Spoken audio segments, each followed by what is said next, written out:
afternoon. Welcome to Midday Prime. Over the next 1 hour, we bring you all the stories and updates from India and around the world. I'm Amritpal Singh. We'll tell you what's happening in the world of business and sports, and we'll get you some interesting stories that are making the headlines. But first up, the big news of this hour.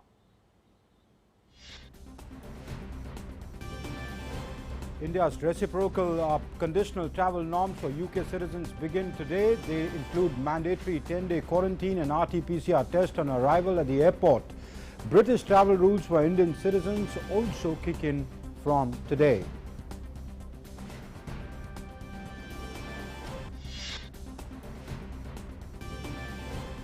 The Uttar Pradesh ADG of Law and Order of the Police, Prashant Kumar, says government will give 45 lakh rupees and a government job to the families of 4 farmers who died in Lakhimpur Kheri.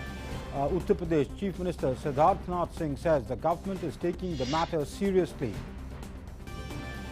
NCP takes Aryan Khan, Arbaz Merchant and Munmun Damecha for routine medical test in the cruise drug party case. Agency to also produce other accused in the court.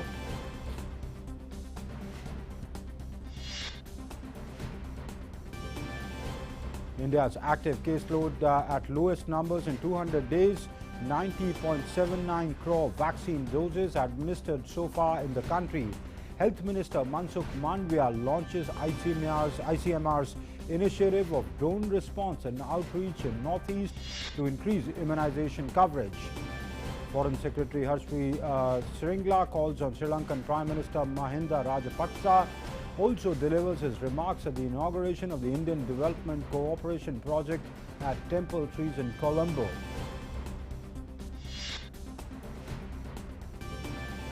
Fumio Kishida officially elected as Japan's 100th Prime Minister after winning a majority of votes in both houses of Parliament. The new cabinet ministers under PM Kishida expected to be announced soon. Prime Minister congratulates the new Japanese Prime Minister. Trading in shares of heavily indebted China Evergrande were suspended, with liabilities stretching into hundreds of billions of dollars. Evergrande sparked concerns its woes could spread through the financial system and reverberate around the world.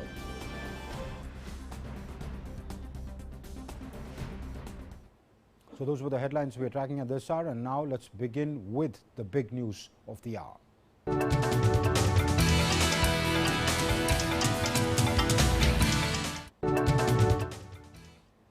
UK nationals arriving in India will now have to undergo mandatory 10-day quarantine weeks after the UK imposed similar restrictions on Indian travellers. All UK nationals arriving in India from the United Kingdom, irrespective of their vaccination status, will have to undergo a mandatory quarantine at home or in the destination address for 10 days after arrival in India. A pre-departure COVID-19 RT-PCR test within 74 hours before travel, an RT-PCR test on arrival at the airport and an RT-PCR test on day 8 after arrival is also mandatory. The British travel rules also come into effect from today.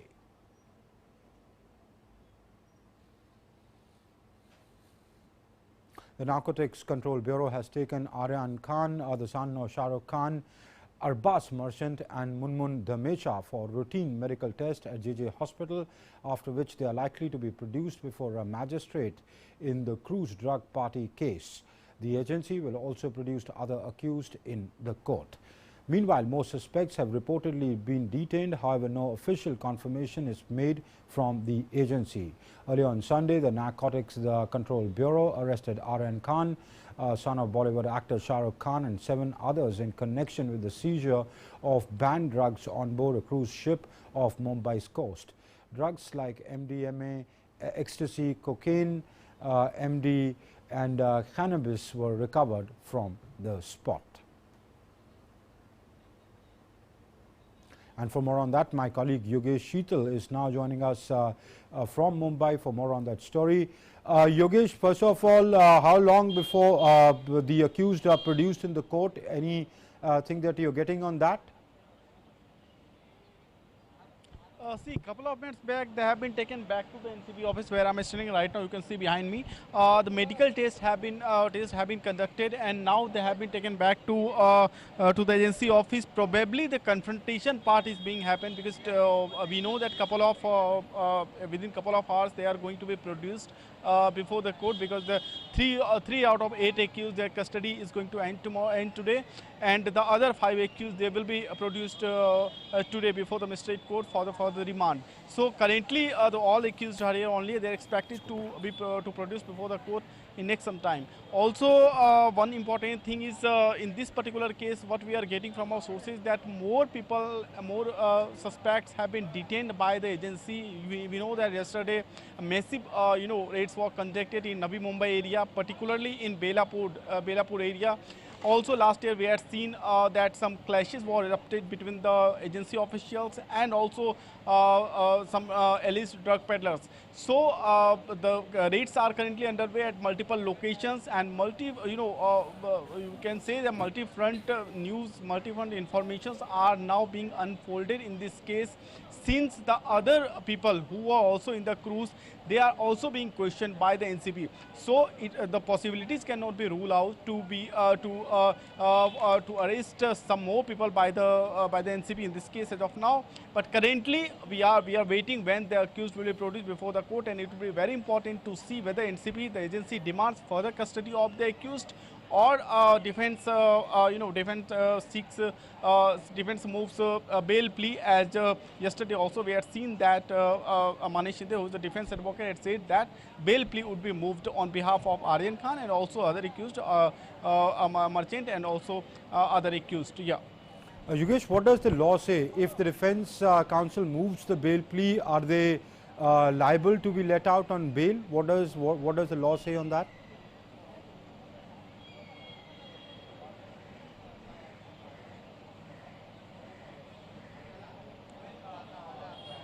Yogesh, can you hear me?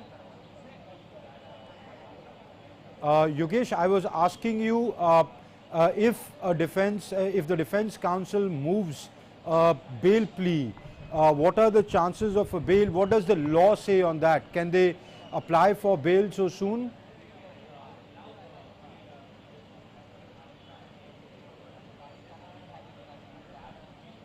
I think Yogesh is not getting our audio. Yogesh, we'll try and reconnect with you.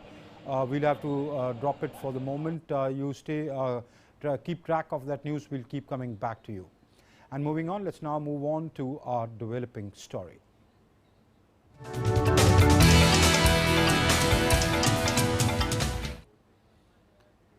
The Uttar Pradesh government will give 45 lakh rupees and a government job to the families of 4 farmers who died in Lakhimpur Kheri yesterday. The injured will be given 10 lakh rupees. Retired High Court judge will probe the matter. न्यायिक जांच इस पूरे प्रकरण की high court के वरिष्ठ retired जज के द्वारा कराई जाएगी और जो भी मृतक हैं उनको 45 लाख रुपए का प्रति व्यक्ति मुआवजा सरकार के द्वारा दिया जाएगा और घायलों को 10 लाख रुपए का अनुदान शासन के द्वारा दिया जाएगा। इसके अतिरिक्त जो भी आदमी मृतक हैं उनके घर के एक व्यक्ति को उसके योग्यता के अनुसार नौकरी दी जाएगी। And Uttar Pradesh Minister Siddharthnath Singh has said that the government is taking the matter seriously and the culprits will be punished. संवेदनशील सरकार है योगी जी की और इसको गहराई से जाते हुए इसका इन्वेस्टिगेशन हो रहा है और मुख्यमंत्री जी स्वयं कह चुके हैं जो भी दोषी होएगा उसको कड़ी से कड़ी सजा दी जाएगी। Addressing a press conference today, Union Minister of State for Home Affairs and BJP leader Ajay Mishra said that miscreants hiding among farmers attacked the BJP workers and dragged many workers dragged them to death by a car. हमारे लोगों को receive करने के लिए जा रहे थे उप मुख्यमंत्री जी को, उसी दौरान उन किसानों के बीच में छुपे हुए कुछ उपद्रवी तत्वों ने इस तरह से पत्थरबाजी की जिसके कारण वहाँ पर वो गाड़ियाँ रुक गईं और गाड़ियों से फिर निकाल करके कार्यकर्ताओं को हमारे लाठी डंडों और तलवारों से पीट करके उनकी हत्या की गई।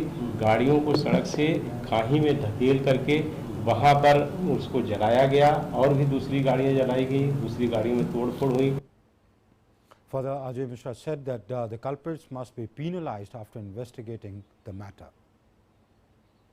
जो दोषी हैं उनके विरुद्ध और जो ये घटनाक्रम है जो उन्होंने एफआईआर दर्ज कराई है उसकी न्यायिक जांच हो, एसआईटी जांच हो, सीबीआई जांच हो, किसी भी तरह की कोई भी जांच हो, बड़ी से बड़ी जांच हो, रिटायर्ड जज से हो, मौजूदा जज से हो, ये सब करा करके जो भी एविडेंस कलेक्ट हो, जो साजिश पता चले, ऐसे सब लोगों के विरुद्ध कड़ी कार्रवाई की जाए। And for more on that story, I'm joined by my colleague Ashutosh Shukla, who's joining us over the phone line from Lucknow.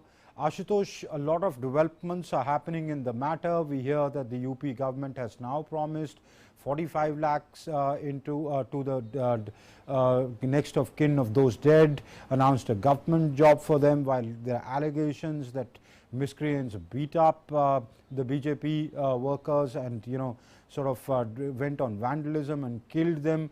What is the latest that you're hearing on the matter? Amritpal, अगर पूरी घटना के संदर्भ में मैं इस वक्त लखीमपुर खीरी में घटनास्थल के आसपास ही मौजूद हूँ। जिस तरह से ये दुर्भाग्यपूर्ण घटना घटी थी, कहीं न कहीं यह एक राजनीतिक रूप से बड़ा मुद्दा बनने जा रही थी, लेकिन जिस तरह से उत्तर प्रदेश की योगी सरकार ने जो है इस पूरे मामले को अपने हाथों में लेकर के संवेदनशीलता के साथ, पूरी भावनात्मकता के साथ डील किया है, कहीं न कहीं इससे साफ तौर पर दिखाई देता है। किसान भी इस बात को लेकर के सहमत है कि सरकार किसानों का अहित नहीं चाहती है। अगर कहीं कोई दुर्भाग्यपूर्ण घटना घटित होती है तो उस दुर्भाग्यपूर्ण घटना के पीछे कौन से लोग हैं, उनकी जांच सरकार भी करवाना चाहती है और वो लोग भी संबंधित हैं जो वो भी जानना चाहते हैं कि आखिर एक अहिंसक आंदोलन पर इस तरह से हिंसक रूप से कैसे प्रहार हुआ। ये एक जांच का विषय है। जिस तरीके से विरोध लोकतांत्रिक अधिकार है, चाहे किसान करते हैं, मजदूर करते हैं, व्यापारी करते हैं, किसी राजनीतिक नेता का करते हैं, चाहे राजनीतिक बड़े पदों पर लोग बैठे हुए लोग का करते हैं, लेकिन वो एक सामान्य प्रक्रिया के तहत हिस्सा होती है। उसमें ऐसा कुछ नहीं होता है कि उनके विरोध कर रहे लोगों के विरुद्ध उनके जान माल का नुकसान किया जाए।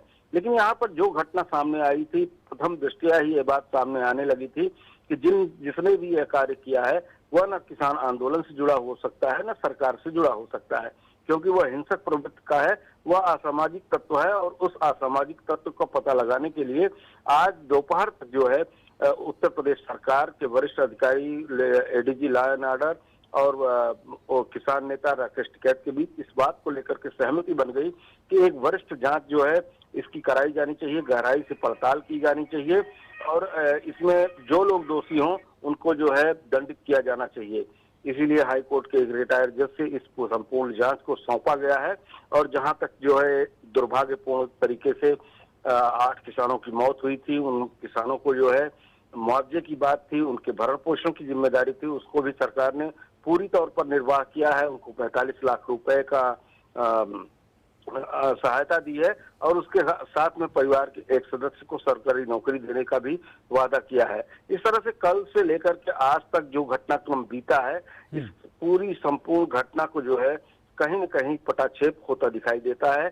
किसान नेता भी संतुष्ट हैं, किसान भी संतुष्ट हैं और सरकार भी जो है भले आहत है कि उसके ऊपर जो है दुराग्रह आरोप लगे, वो आरोप विपक्ष के द्वारा लगाए गए और वह विपक्ष जो है फिर से एक बार असहाय हुआ है, जो इस मुद्दे को लेकर के उत्तर प्रदेश के आने वाले चुनाव में उतरना चाहता था। जी अमृत। नहीं आशुतोष, चलें, सरकार ने अब सिचुएशन डिफ्यूज़ करने के लिए किसानों से बात की है, उनके नेताओं से बात की है। ये जो आप बता रहे हैं 45 लाख का मुआवजा या नौकरी देने का वायदा, ये पर कल तक ये हो रहा था कि किसानों पे गाड़ी चढ़ा दी गई। दूसरी साइड ये कह रही है कि नहीं जी, उनमें जो मिसक्रिएंट्स थे, अजय मिश्रा कह रहे हैं कि उनमें उपद्रवीय एलिमेंट्स थे जिन्होंने अटैक किया। आप ग्राउंड पे हैं, आप क्या सुन रहे हैं, आपको क्या बताया, आप क्या ऑब्जर्व कर रहे हैं, आपके सुनने में क्या आ रहा है कि एक्चुअली घटनाक्रम हुआ क्या? देखिए अमृत, जो है संपूर्ण घटनाक्रम की अगर हम बात करें तो कल deputy chief minister Keshav Prasad Maurya को वहां पर आना था, किसान अपने तमाम सारी मांगों को लेकर के वो डिप्टी चीफ मिनिस्टर का विरोध भी कर रहे थे। विरोध एक स्वाभाविक लोकतांत्रिक अधिकार है और उसके बीच में लखीमपुर में तमाम सारी परियोजनाओं का उद्घाटन करते हुए, शिलान्यास करते हुए उप मुख्यमंत्री ने यह कहा भी कि किसान हमारे जो है अन्नदाता हैं, उनका अगर विरोध का भी स्वर हमें सुनाई देता है तो हमारे लिए कोई वो बड़ी बात नहीं होगी। लेकिन ये जिस तरीके से एक गाड़ी जो है अनियंत्रित होकर के कई किसानों को जो है वो रौंद देती है, उसको लेकर के, इस बात को लेकर के दोनों पक्षों ने जिस तरह से अपने बयानों का आदान प्रदान किया और जो लोगों का कहना है, जो प्रत्यक्षदर्शियों का कहना है, या फिर प्रत्यक्षदर्शी भी दो तरीके की बातें कर रहे हैं, ये सारा विषय जो है एक जांच का विषय था। इसको किसान नेता भी मानते थे, किसान भी मानते थे और सरकार भी मानती थी। और आखिर सहमति इसी बात पर हुई कि जो है अगर इस तरह की दुर्भाग्यपूर्ण जो घटना घटित हुई है, इसके पीछे कौन है, इसको पता लगाने के लिए निश्चित रूप से एक बड़ी जांच का गठन करके इसको पता लगाकर इसकी तह तक जाया जाए। जी अमृत। Chale. Ashutosh Shukla, many thanks for joining us for the moment and giving us that update. Thank you. And moving on to our National Prime segment now.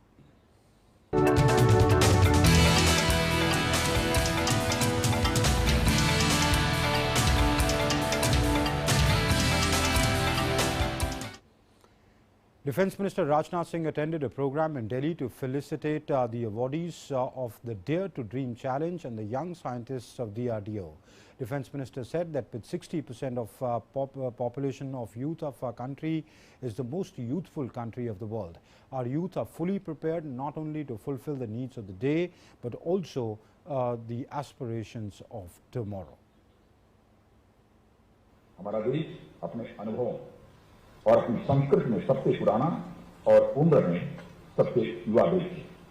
आज यहाँ देश अगर नए नए सपने देखने का साहस कर रहा है तो वह दिन दूर नहीं है जब देश और दुनिया की तस्वीर बदलने में इसकी अहम भूमिका होगी। हमारा युवा न केवल आज की जरूरतों बल्कि आने वाले कल की होप और एस्पिरेशन को भी पूरा करने के लिए पूरी तरह से तैयार है। जिस देश में स्वामी विवेकानंद, सीवी रमन, रामानुजन, एस भाभा और डॉक्टर कलाम जैसे आइडियल्स रहे हैं, इसमें कोई दो राय नहीं कि वहां के युवा आने वाले समय में पूरी दुनिया को नई राह दिखाएंगे। Foreign Secretary Harshvardhan Shringla, who is on a visit to Sri Lanka, called on Sri Lankan Prime Minister Mahinda Rajapakse. They had a productive discussion on further consolidating the multifaceted India-Sri Lanka partnership. The Foreign Secretary said that he had a very productive meeting with the Prime Minister Rajapaksa. And Foreign Secretary Harsh Shringla delivered his remarks at the inauguration of the Indian Development Cooperation Project at Temple Trees in Colombo. The Foreign Secretary said that in the past 1 year, India has buttressed its credentials of being a net security provider and first responder in HADR situations in the wider Indian Ocean region. He added that India was happy to respond to Sri Lanka's request in the recent cases of fire and marine pollution in waters.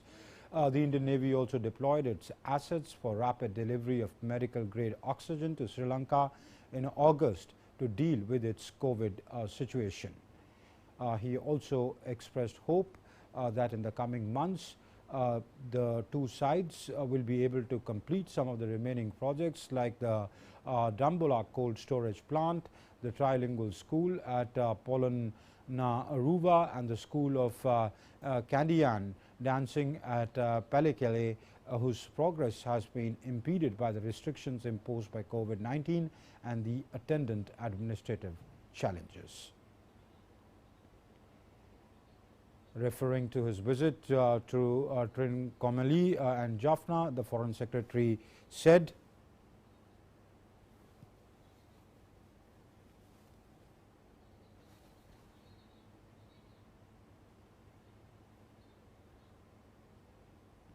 all right.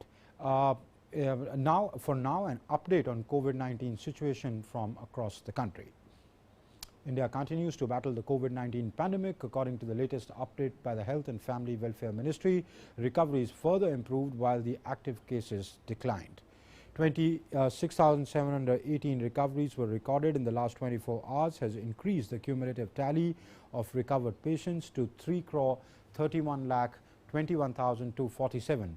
Consequently, India's recovery rate stands at 97.89%. The recovery rate is currently at its highest peak since March 2020.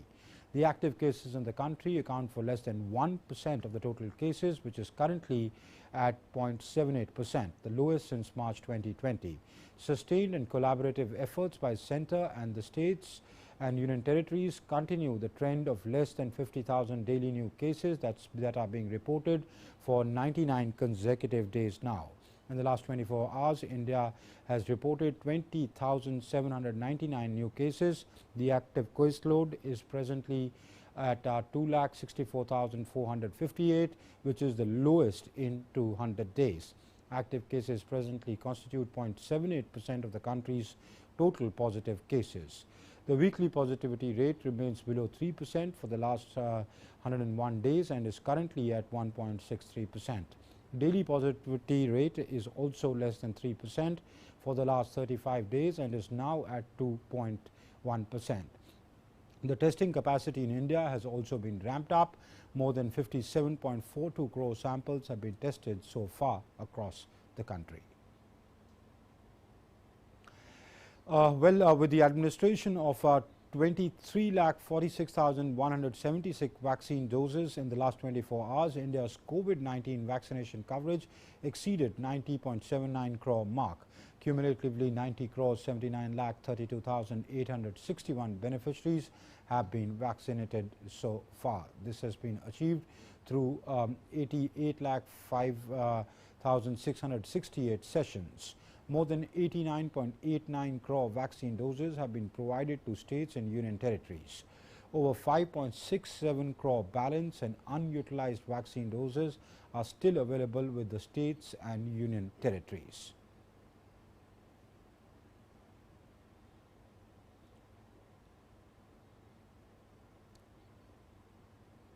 Meanwhile, the number of people who have been administered the first dose of COVID-19 vaccination has reached 70%. Minister of Health and Family Welfare Mansukh Mandavia in a tweet said, and I quote, "Strong nation, rapid vaccination. India has administered the first dose of COVID-19 vaccination on 70% of the population." Under Prime Minister Narendra Modi ji, India is achieving new landmarks in the fight against the pandemic. Keep it up, India. Let's fight Corona. Unquote. This is what the Health Minister tweeted. And the Minister of Health and Family Welfare, Mansukh Mandavia, launched ICMR's initiative of drone response and outreach in the Northeast. This will help India increase immunization coverage by easily transporting vaccines to remote and hilly regions of the Northeast.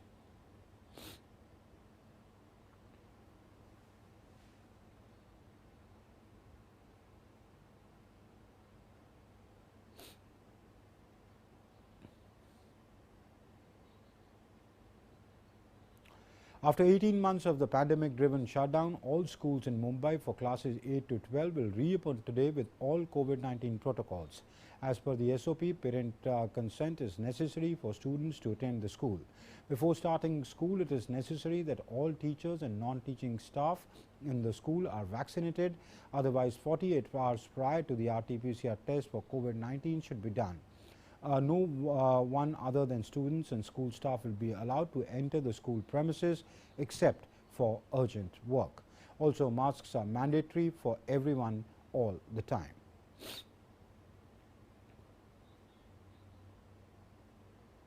In Karnataka, full-time physical classes for students from 6th to 10th grade is beginning today in Mangaluru and Udupi after a gap of around 9 months.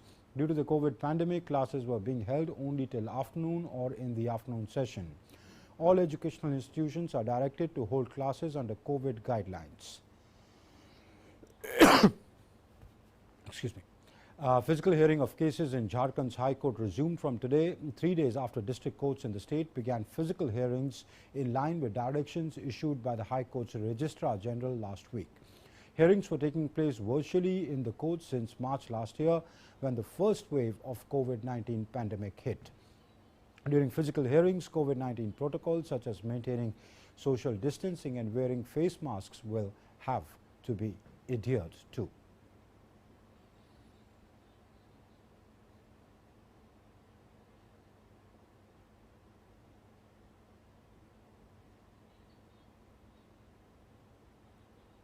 And the Kerala government will also have imposed new mandatory guidelines for international travellers.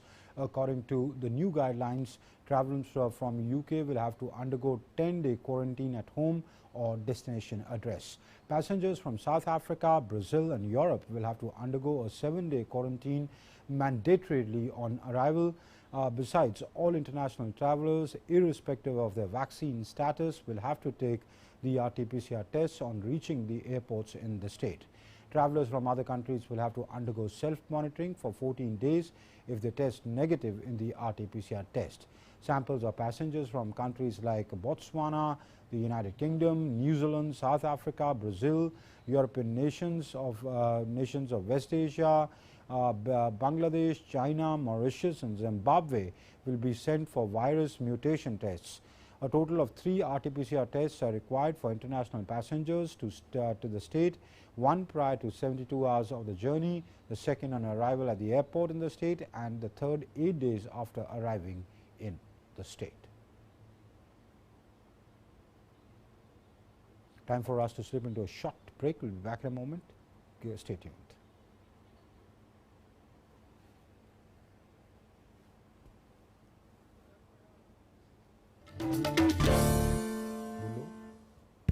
नमस्ते land मरहबन इलल Hind सलाम India नमस्ते India नमस्कार Bharat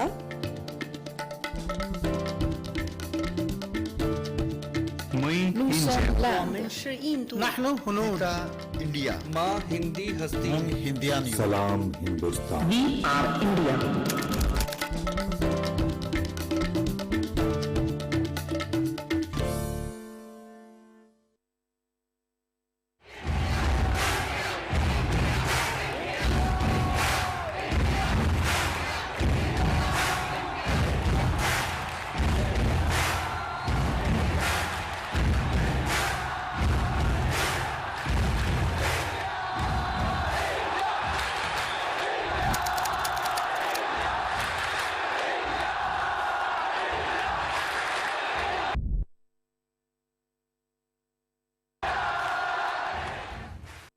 Your window to rising India. India's voice on global platforms. Latest news from India and around the world. In-depth analysis of global headlines. Watch DD India in your country. Available for downlink in all Southeast Asian countries.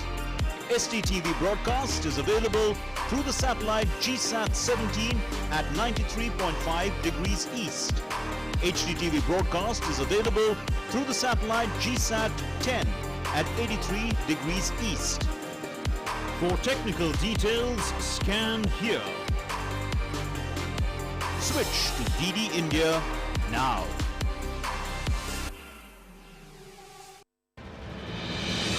With the world's largest COVID vaccination drive, India is leading the way.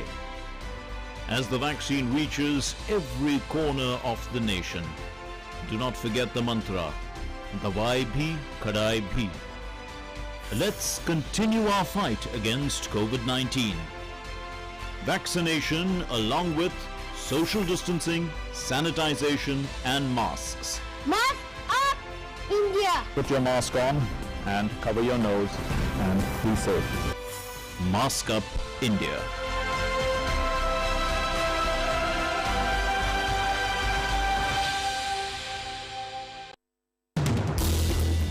As the day unfolds and news and events take shape, we get you complete coverage of every news breaking in, tracking new developments as they happen. Midday Prime English, Monday to Friday, 2 p.m. on DD India.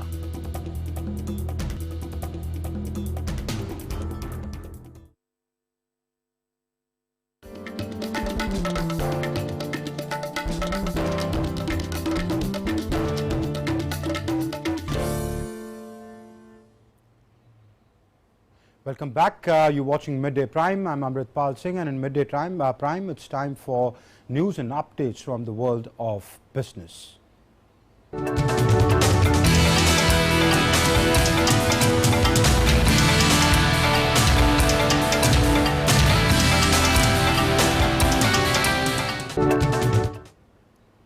And for that, my colleague Tanvi Taneja joins us. Tanvi, tell us what's making news, how are the markets doing? Yes, Amrit, the domestic stock markets have posted good gains so far on Monday, but are off the day's highs. So the Sensex at the BSE had surged 594 points or 1% to 59,359 a short while ago. Earlier in the morning, the Sensex had spurted more than 700 points. And the Nifty at the National Stock Exchange had jumped 171 points or 1% to 17,703 in afternoon deals. In the broader market, the BSE Mid-Cap Index had jumped 1.4% and the Small Cap Index had surged 1.6%. The top index gainers so far on the BSE are NTPC, Bajaj Finserv, Bajaj Finance, Dr. Reddy's Labs and Mahindra with gains of between 1.9 and 5.2%. The top index losers so far are Bajaj Auto, Titan Company and Hindustan Unilever with losses of between 0.5 and 0.8%.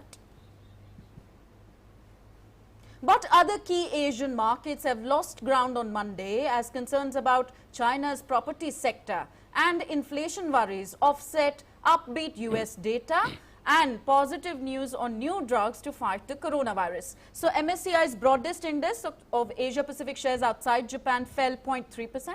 Hong Kong's Hang Seng index had plummeted 2.3%. And Japan's Nikkei 225 index had slipped 1.1%.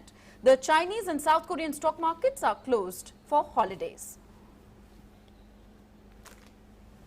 So trading in shares of heavily indebted China Evergrande was suspended on Monday, days after some bondholders said that the property developer at the center of jitters over China's financial system had missed a second key bond interest payment. The Hong Kong Stock Exchange said shares of its unit Evergrande Property Services Group were also suspended.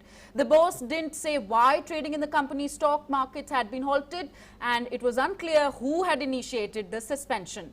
Now, with liabilities stretching into hundreds of billions of dollars equal to 2% of China's gross domestic product, Evergrande has sparked concerns it was that it could spread through the financial system and reverberate around the world. Initial worries have somewhat eased after China's central bank vowed to protect home buyers' interests. Shares in Evergrande have plunged 80% so far this year, while its property services unit has dropped 43% as the group scrambles to raise funds to pay its many lenders and suppliers.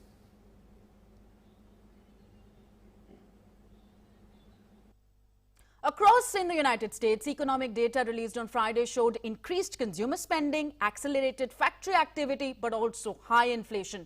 Elsewhere, data in Europe showed that Eurozone inflation hit a 13-year high last month and looks likely to jump higher still.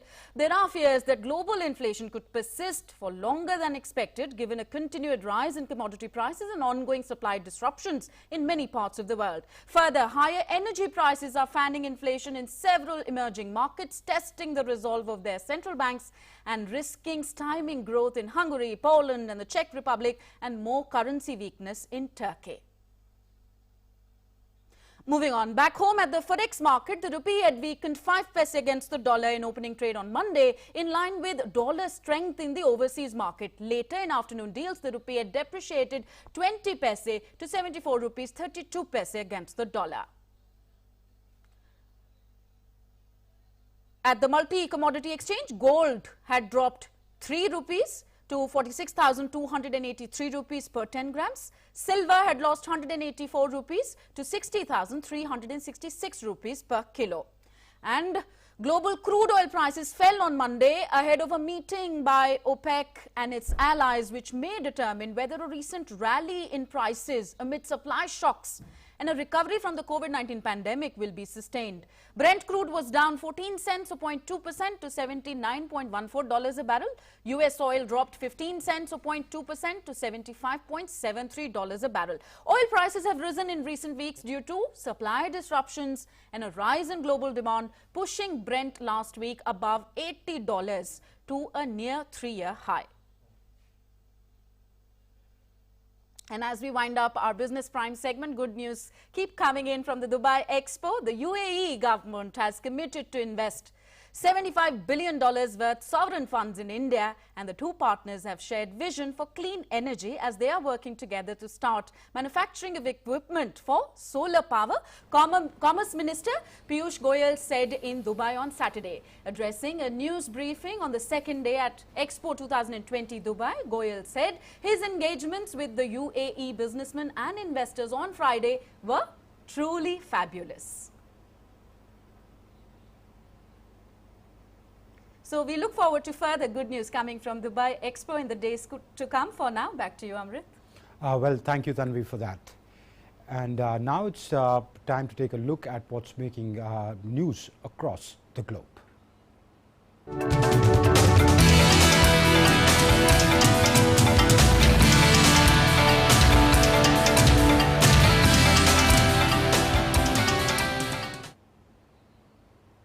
Japan's Fumio Kishida has been officially elected as Japan's 100th Prime Minister after winning a majority of votes in both houses of parliament. The new cabinet members under Kishida, who succeeds Yoshihide Suga, are due to be announced later in the day.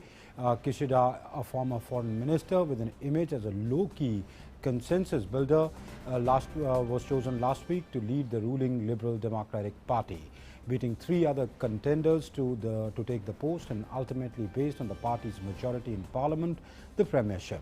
Later on Monday, Kishida is set to unveil a cabinet featuring of former Prime Minister Shinzo Abe, so ensuring the influence of the latter's conservative base. Of 20 posts, 13 will be filled by people with no prior cabinet experience, in line with Kishida's pledge to give chance to new people. But the majority of heavyweight jobs will go to allies of Abe or outgoing Finance Minister Taro Aso. As the face of the party, the 64-year-old will also lead it through a general election in the face of headwinds generated by criticism of outgoing Prime Minister Yoshihide Suga's handling of the pandemic that have battered the LDP's support ratings. Public broadcaster NHK reported that Kishida plans to call the election for the lower house of parliament on October 31st.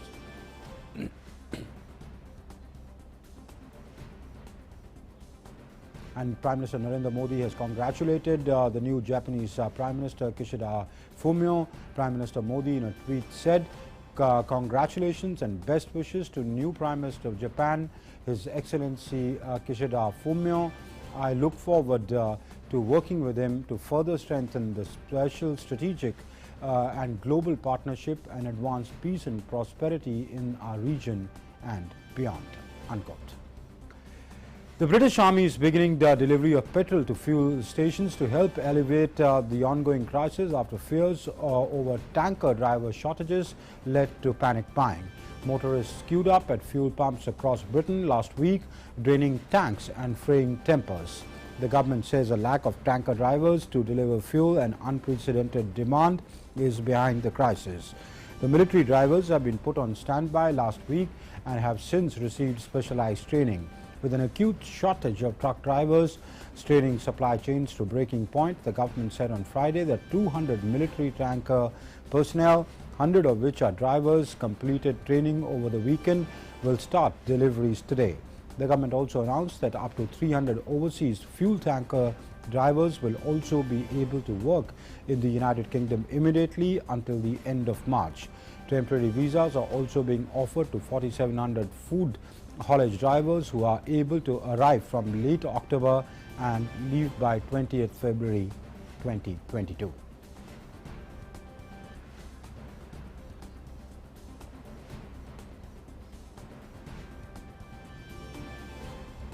And the prices of gas and electricity in Germany have hit record highs and will continue to grow due to the ongoing energy shortage, according to a local survey.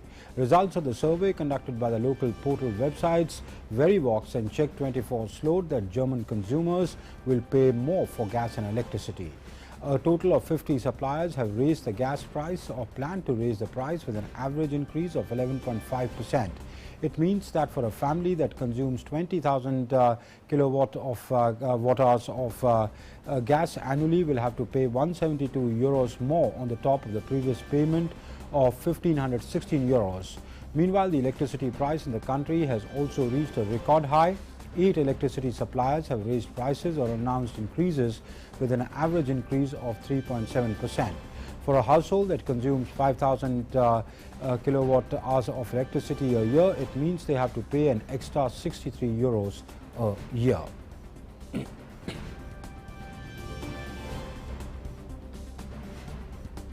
Meanwhile, the mayor of Huntington Beach, a Southern California coastal town that was hit over the weekend with oil spill, said that those responsible for the environmental disaster must be accountable. Mayor Kim Carr told reporters that the city was already looking at measures right now to make sure that they are held accountable for the large oil spill that began washing ashore at Huntington Beach after an oil rig pipeline was breached. Overall cleanup effort is being expertly coordinated right now. The company responsible for this oil spill, which we understand to be Beta Offshore, a California subsidiary of Houston-based Amplify Energy Corporation, is working on the cleanup effort as well. In the coming days and weeks, we challenge the responsible parties to do everything possible to rectify this environmental catastrophe. But as far as the responsible parties, yes, we are looking at measures right now to make sure that they are held accountable for this. The beach closure will be in place until further notice. The two Koreas today restored their hotlines that the North had severed months ago, with Pyongyang urging Seoul to step up efforts to improve relations after criticizing what it called double standards over weapons development. North Korean leader Kim Jong-un expressed his willingness last week to reactivate the hotlines, which the North had cut off in early August to protest against the joint South Korea-US military exercises, just days after reopening them for the first time in a year. And thousands of supporters of Tunisian President Kais Saied rallied in the capital and other cities on Sunday to back his suspension of parliament and promises to change the political system. Acts as his critics call a coup. The demonstration of at least 8,000 people in central Tunis was by far the biggest since Saied seized executive power in July. A show of support by his supporters that dwarfed two protests over the previous 2 weekends against his actions. Thousands of other Saied supporters rallied in Sfax, witnesses and local media said, while others rallied in Sidi Bouzid, Ghafsa and Monastir. Opposition to his moves has also grown in recent weeks, as most of the political establishment, the powerful labor union and foreign donors have come out against his suspension of parts of the constitution. The Bangladesh government has imposed a ban on Hilsa fish catching, selling, transporting and hoarding for the next 22 days from Monday midnight to protect Hilsa for ensuring safe breeding. The restriction remains effective from 4th October till 25th of October.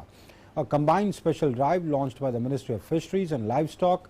Special operations are being conducted in 38 districts of the country. District and Upazila administration, the local fisheries department, Bangladesh Police, the Rapid Action Battalion, the Bangladesh Navy, the Bangladesh Air Force, the Bangladesh Coast Guard, the Bangladesh Ansar and VDP have jointly conducted the operation. During the implementation of the drive, all types of fishing, including Hilsa, being stopped in rivers, estuaries and seas of 20 districts. In China, unprecedented torrential rains battered northeast China's Liaoning province from Saturday to Sunday, causing severe waterlogging in the streets and residential areas, inundating roads, trapping dwellers and leading to traffic disruptions. The rarely seen heavy rains hit several cities in the province, registering record rainfall for the period of a year. In Wensheng district, Liaoyang city, a residential building was seriously flooded, with more than 20 local residents trapped inside. To deal with the heavy rainfall, local authorities have arranged for more people to work on flood prevention in several cities. There has been no report of casualties so far, according to local authorities.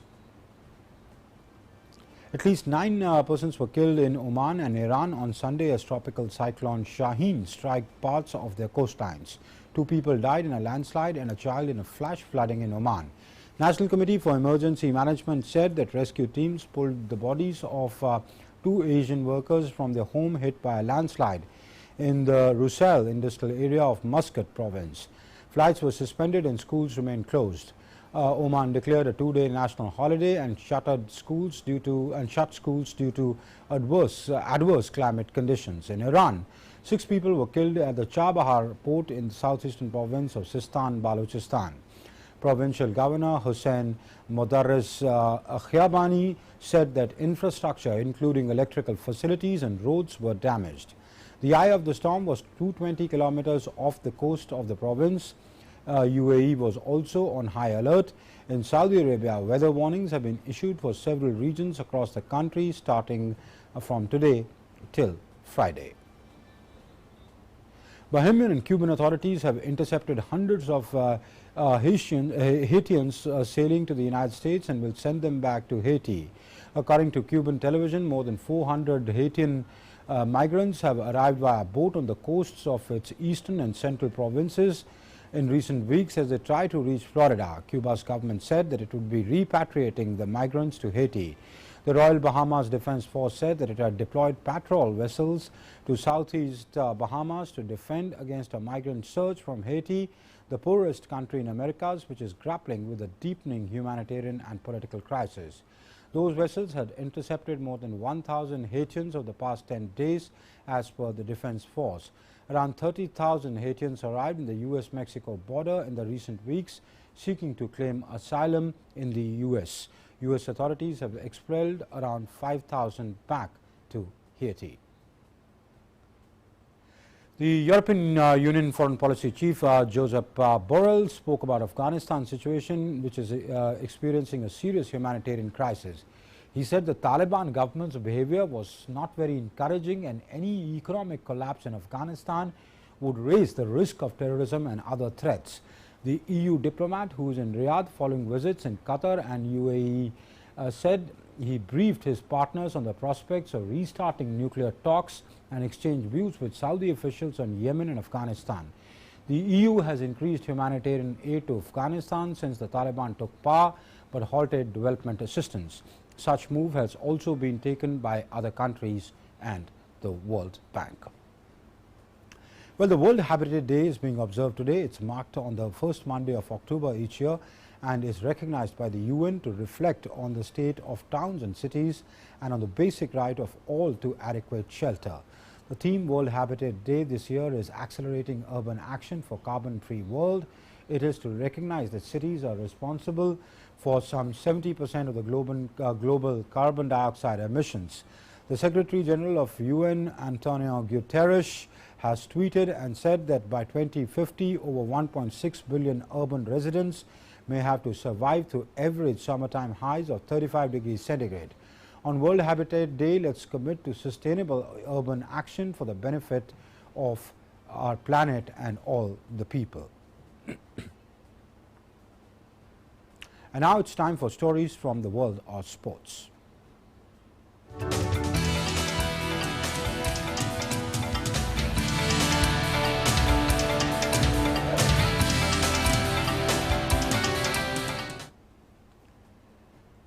And my colleague Narayan joins us for more on that. Good afternoon, Narayan. Tell us what's making news in sports today. Thanks, Samrit. The IPL is going on, and today we will first start with the some IPL action. In the 50th match of the IPL, table toppers China Super Kings will take on Delhi Capitals in Dubai later today. It is the clash of titans. It's the clash of two best teams of the competition. The Capitals are coming off from a win against defending champions Mumbai Indians, which according to the head coach Ricky Ponting was their best win of the IPL 2021. China Super Kings on the other hand suffered their third loss of the season against Rajasthan Royals. CSK and Delhi have been the two most dominating teams in the UAE leg, having lost just one match so far, sail into playoffs, and both would look to finish in the top two, as it will give them two shots at reaching the finals. Meanwhile, Owen Morgan's Kolkata Knight Riders took a big step towards the Indian Premier League playoffs with a 6-wicket win over Sunrisers Hyderabad in Dubai. Chasing 116, Shubman Gill made 57 and Nitish Rana a crucial 25 before Dinesh Karthik hit a 12-ball 18 to win the game with 2 balls left. Hyderabad made 115 for 8, with Kane Williamson top scoring with 26. Kolkata remained fourth but on 12 points as they edge clear of the chasing pack. Morgan's side are 2 points ahead of the Punjab, Rajasthan and Mumbai, with the later two teams having a game in hand. Hyderabad remain at bottom with 2 wins from 12 games. Now shifting focus to football, title favourites India will begin their SAF Championship campaign against plucky Bangladesh, knowing fully well that they are just a little bit superior than their opponents despite the domination in the regional tournament. India have won the tournament 7 times out of the 12 editions, but by own admission of their talismanic captain Chetri, every match will be like a war to fight. Bangladesh have been a tough customers for India, who had needed a late equalizer in the first leg of the 2022 World Cup qualifier match in Kolkata to draw 1-1. The Blue Tigers had though won the second leg 2-0. Meanwhile, in Durand Cup, FC Goa claimed their maiden Durand Cup football title after a 1-0 win over Mohammedan Sporting in the final in Kolkata yesterday. And captain Eduardo Bedia scored the all-important goal in the 105th minute after the final match went into extra time. The Durand Cup crown also marks FC Goa coach Juan Fernando Fenalo's first ever trophy on Indian soil. FC Goa got 40 lakh rupees for the winning the title, while Mohammedan Sporting received 20 lakh rupees. Now it's time for some action from the English Premier League. Man City came from behind twice to earn a 2-2 draw with Liverpool in the breathless and pulsating Premier League encounter at Anfield. All 4 goals came in second half, packed with high quality, high tempo, end-to-end football that makes Premier League so popular globally. Klopp's side needed a spark to return to at least something like their normal selves, and it was talisman Salah who provided it with the virtuous second half performance. The Egyptian first of all showed his class to set up Mane for a goal that was against the overall run of play, but was the result of Liverpool increasing the pace at the start of the second half. Salah's run and pass was sheer perfection, and his attacking partner gratefully accepted the invitation to finish in style. And after the excellent fall-in drew City level, Salah scored a goal that will long in the memory of the people, and that twisted and turned between a host of a City defenders before lashing an unstoppable finish past goalkeeper Ederson. It was a goal worthy of winning any match, but in reality, Liverpool could not complain at only getting a point as they struggled to exert their authority. Salah's masterclass, however, showed once again that he truly belongs to among the game's elite. Meanwhile, Tottenham Hotspur ended their 3-game Premier League losing streak with a hard-fought, morale-boosting 2-1 victory over Aston Villa. Pierre-Emile Hosberg gave Spurs a deserved first-time lead with a breakthrough goal before half-hour mark, but Aston Villa levelled on 67 minutes through Ollie Watkins' closed-in finish. But parity lasted just 4 minutes as Heung-min Son, the creator of Hosberg's opener, capped a memorable performance by laying on the winning goal. His driven cross was turned into his own net by Matt Targett while under pressure from Lucas Moura. Tottenham's first league victory since August 29 eases the pressure on under-fire manager Nuno Espirito Santo, whose side halted Villa's 2-game winning run as they leapfrogged them up to 8th in the table. That's all from the sporting world. Back to you, Amrit. Thank you, Narayan, for that. And now it's time for our next segment, which we call Life Prime, where we bring you stories from the world of art, culture, cinema, fashion, science and innovation. Stories that bring smiles, stories that are changing lives.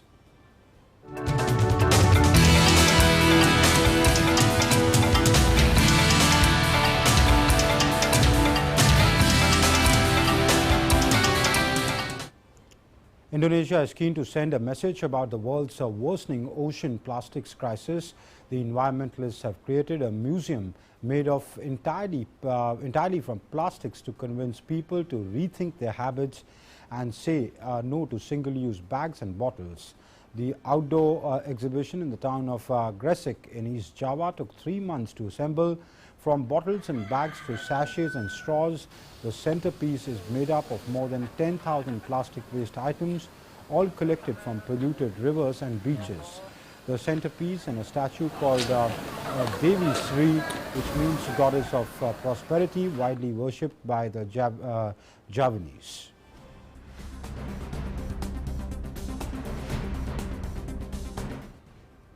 And that's it then in Midday Prime. Thanks for watching. Have a good day. Namaskar.